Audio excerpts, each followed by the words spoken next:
और ये जानकर आपको बहुत अजीब लगेगा कि कई रिसर्चर्स के मुताबिक जनजी की एवरेज अटेंशन स्पैन और अब तो दोस्ती करना भी मुश्किल होता जा रहा है। और जनजी एक ऐसी लास्ट जनरेशन है जो हमेशा याद रखेगी कि अब तक आपने जो भी अपने लाइफ में किया वो तो कुछ भी नहीं है, और इसीलिए जनजीज में हेल्थ इश्यूज बढ़ते ही जा रहे हैं। और ये रिसर्च सिर्फ एक जगह की नहीं है। जरा सोचो, सुबह उठते ही आप अपना फोन पकड़कर स्क्रॉल करने लग जाते हो, और इस तरह स्क्रॉल करते करते 1 घंटे से ज्यादा हो गया, फिर भी आप स्क्रॉल किए ही जा रहे हो। लेकिन कुछ समय बाद आप थोड़ा बहुत अंदर से बुरा फील करने लगते हो। लेकिन क्या आपको पता है, ये जनजी के लिए रोज का काम है। लेकिन अब एक शॉकिंग चीज हो रही है, जनजी सोशल मीडिया को क्विट कर रहे हैं, यानी ये लोग धीरे धीरे इससे दूर जाना चाहते हैं। लेकिन क्यों? क्योंकि एक समय पहले जो फन और टाइम पास का जरिया हुआ करता था, वो अब एक बहुत बड़ा मेंटल हेल्थ इशू बन चुका है। और आज हम इस वीडियो में बढ़ते हुए ट्रेंड के पीछे की असली सच्चाई और जेनजी पर पड़ रहे नेगेटिव इम्पैक्ट को कवर करने की कोशिश करेंगे। और आज का ये वीडियो तुम्हारे फोन को देखने का नजरिया ही हमेशा के लिए बदल सकता है। आखिर जन जी यानी जनरेशन जी का मतलब क्या है, और किस तरह ये जनरेशन बाकी सभी लोगों से आगे है। जो लोग ईयर 1997 से 2012 के बीच पैदा हुए, उन्हें जनजी कहा जाता है। और मिलेनियल्स यानी जो लोग 1997 के पहले पैदा हुए, उन्हें इंटरनेट इवॉल्व यानी धीरे धीरे डेवलप होते हुए देखने का मौका मिला। लेकिन जनजी इसी इंटरनेट की दुनिया में पैदा हुई, और ये लोग टेक्नोलॉजी को यूज नहीं करते बल्कि इसी में जीते हैं। और तो और इंटरनेट के ट्रेंड से लेकर किसी भी एआई ड्रिवन टूल्स तक किसी भी और जनरेशन के मुकाबले ये ज्यादा तेजी से अडॉप्ट करते हैं। और सोशल मीडिया को इंटेंशनली इस तरह से डिजाइन किया गया है कि आप ना चाहते हुए भी आपका ध्यान वहीं जाएगा। और जनजी पहली एक ऐसी जनरेशन है जो इस डिजिटल जंगल में पैदा हुई है, जहां हर एक स्क्रॉल के साथ आपका कॉन्फिडेंस कम होता है, और हर एक पोस्ट के साथ आपकी एंग्जाइटी बढ़ती है, और हर एक नोटिफिकेशन के साथ आपके जिंदगी से 1 मिनट छीन लिया जाता है। इसीलिए क्या आपको पता है, हर 3 में से एक जनजी यूजर सोशल मीडिया को छोड़ रहा है। और सोशल मीडिया पर आप जो भी रील्स देखते हो, उसी टाइप के रील्स को एल्गोरिथम हाईलाइट करके अच्छे परफेक्शन के साथ आपको और दिखाता है। और जब आप अपनी जिंदगी को इन फेक फिल्टर्ड फोटोज की लाइफ से कंपेयर करने लग जाते हो, तो आपको इजीली फील होने लग जाता है कि अब तक आपने जो भी अपने लाइफ में किया वो तो कुछ भी नहीं है। और जनजी के लिए ये प्रेशर इतना ज्यादा है कि वो अंदर से लिटरली क्रश होते जा रहे हैं।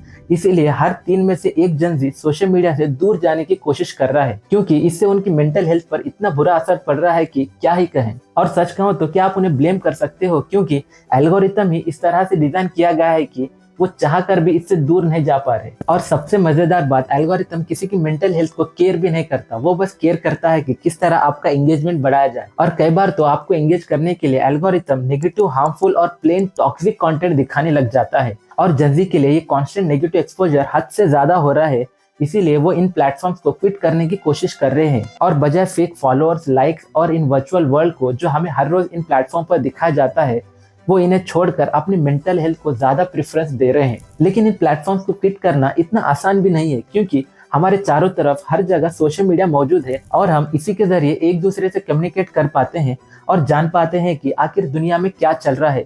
और अब तो इसी के जरिए काम भी होने लगा है।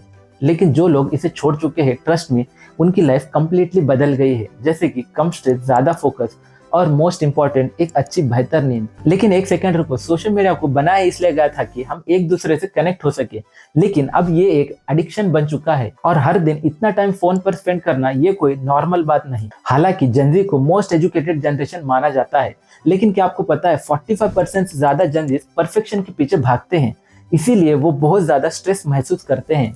और जनजी को टेक सेवी यानी टेक के बारे में सब पता होने की वजह से उन्हें प्रेस किया जाता है। लेकिन इसी टेक्नोलॉजी पर ओवर रिलाई होने का नेगेटिव साइड ये है कि उनके अटेंशन स्पैन दिन ब दिन लगातार कम होते जा रही है। और ये जानकर आपको बहुत अजीब लगेगा कि कई रिसर्चर्स के मुताबिक जनजी की एवरेज अटेंशन स्पैन सिर्फ और सिर्फ 8 सेकंड है।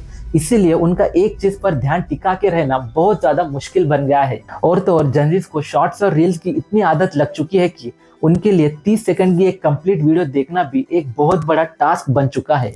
लेकिन क्या आपको पता है, आजकल जनजी पहले से ज्यादा अकेला महसूस कर रहे हैं, और अब तो दोस्ती करना भी मुश्किल होता जा रहा है, क्योंकि नंबर्स भी यही कहते हैं। लेकिन आखिर ऐसा हो क्यों रहा है? क्या फ्यूचर में दोस्ती करना मुश्किल हो जाएगा?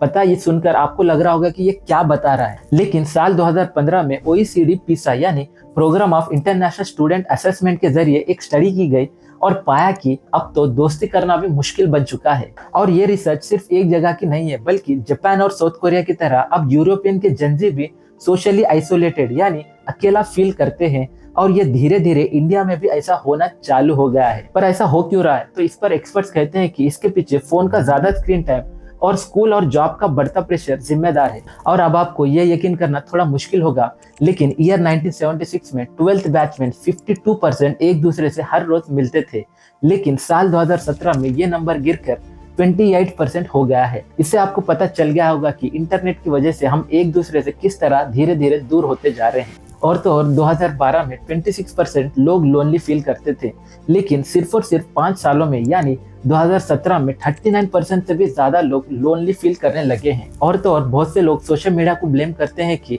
वो इन पर्सन अपने फ्रेंड से मिलने के बजाय वो सिर्फ टेक्स्ट मैसेजेस करते थे।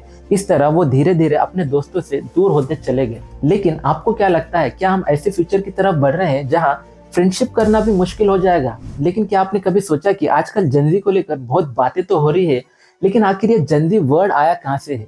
क्योंकि जन जी के प्लेस पर जन ए या जन बी क्यों नहीं आया? और आखिर किसने डिसाइड किया कि इन एज गैप के बीच के लोगों को जन जी कहा जाएगा? तो हर एक जनरेशन को लेबल लगाना ये तो सालों से चलता आ रहा है।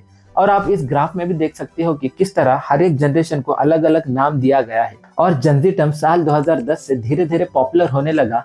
और जनजी टर्म को ऑफिशियली किसी ने डिसाइड नहीं किया, ये एक नेचुरल प्रोग्रेशन था। जैसे कि मिलेनियल्स यानी ईयर 1995 के बाद आने वाली नेक्स्ट जनरेशन के लिए कोई तो नाम चाहिए था, इसीलिए जन जी का जी यहाँ से ही आया। और ये जनरेशन अगर आप सीक्वेंस में देखोगे तो ये जनरेशन लास्ट में आती है, इसीलिए इस जनरेशन को जन जी कह के बुलाने लगे। और जन जी के बाद ए आता है, और जन जी के आने वाले नेक्स्ट जनरेशन को जन ए यानी जन अल्फा कह के बुलाने लगेंगे। और जन जी एक ऐसी लास्ट जनरेशन है जो हमेशा याद रखेगी कि किस तरह स्मार्टफोन और डिजिटल वर्ल्ड ने उन्हें इन्फ्लुएंस करने की कोशिश की। और इन दिनों साइबर बुलिंग भी इतनी तेजी से बढ़ती जा रही है कि एक रिसर्च के मुताबिक 37% जन जीस ने ऑनलाइन हैरेसमेंट को फेस किया। और इसीलिए जन जी काफी लोनली फील करते हैं। हालांकि वो सबसे ज्यादा कनेक्टेड जनरेशन होने के बावजूद वो काफी अकेला महसूस करते हैं। और जनजीज ऑनलाइन पर हंड्रेड्स ऑफ फ्रेंड्स तो बना लेते हैं, लेकिन उन्हीं में से बहुत ही कम मीनिंगफुल कनेक्शंस होते हैं। और इसी लैक ऑफ जेन्युइन रिलेशन की वजह से उनकी सैडनेस और मेंटल हेल्थ इश्यू धीरे धीरे बढ़ती ही जा रही है। और सोशल मीडिया ने भी एक अजीब सा पैराडॉक्स क्रिएट कर दिया है कि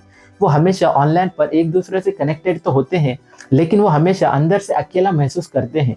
और फोमो यानी फियर ऑफ मिसिंग आउट एक नया ट्रेंड चल रहा है और एक बहुत बड़ा इश्यू भी है, क्योंकि जनजी को हर बार कॉन्स्टेंटली अपने दोस्तों की बेस्ट लाइफ वाली पिक देखने को मिलती है।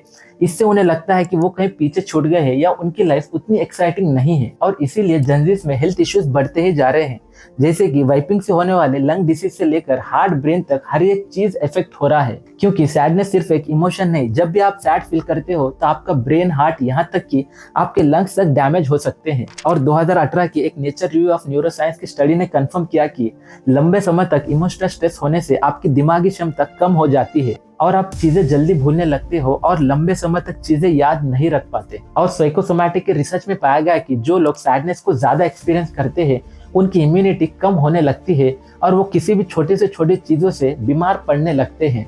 तो याद रखना दोस्तों, जब भी आप सैड फील करते हो इसका मतलब आपके शरीर का हर एक ऑर्गन अफेक्ट हो रहा है, वो भी सिर्फ आपकी वजह से। तो क्या अब आपके लिए भी सोशल मीडिया क्विट करने का टाइम आ गया है? हमें कमेंट्स में जरूर बताना। और ये वीडियो कैसा लगा हमें फीडबैक जरूर देना। और इसी के साथ हमारे इस चैनल को लाइक शेयर के साथ सब्सक्राइब करना मत भूलना।